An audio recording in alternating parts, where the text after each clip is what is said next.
तो hello friend, या शनिवारची सुरुवात झाली होती मुच्चे पारला जाण्यापासून. मग आम्ही गेलो एटीएम मध्ये पैसे काढायसाठी. पैसे घेऊन काढून झाले, मग गेलो पेट्रोल भरायसाठी. पेट्रोल पंपवर पाहतो तर पक्की गर्दी होती. पेट्रोल घेऊन भरून झालं, मग आम्ही लागलो बायपासच्या रस्त्यानं. बायपासले माझे देर आमची वाट पाहत होते. मग माझ्या दोन्हीच्या दोन्ही पोरं त्याच्या गाडीवर पाकाशी चिपकून बसल्या. तिले तर पाकाशी पोच देऊन राहिली बापा बापा.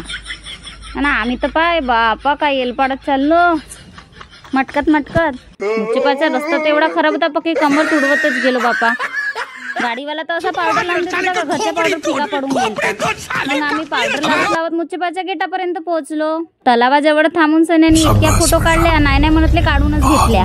मग फायनली आम्ही मुच्चे पारले पोहोचलो. गाडी वगैरे पार्क केली. यायले पाहून तर माई बी मिकी माऊसवर जायची पक्की इच्छा होत होती, का सांगू. मग आम्हाला भेटलं चप्पल राखण्याचं काम, कारण आमच्या सोबतचे गेले होते मंदिरात दर्शन करायसाठी.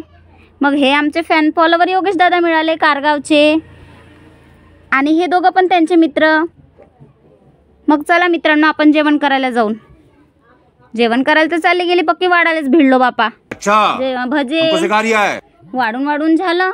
मग मी बी जेवायला बसूनच गेली बापा. वांग्याची भाजी होती तर मी नाही म्हटले जेवणच घेतलं, तर तुम्ही पण जेवण करायला या. मग आमचं फिरून झालं, मग आम्ही लागलो घरच्या रस्त्यानी. Bye bye. ब्लॉग कसा बनला ते नक्की सांगा.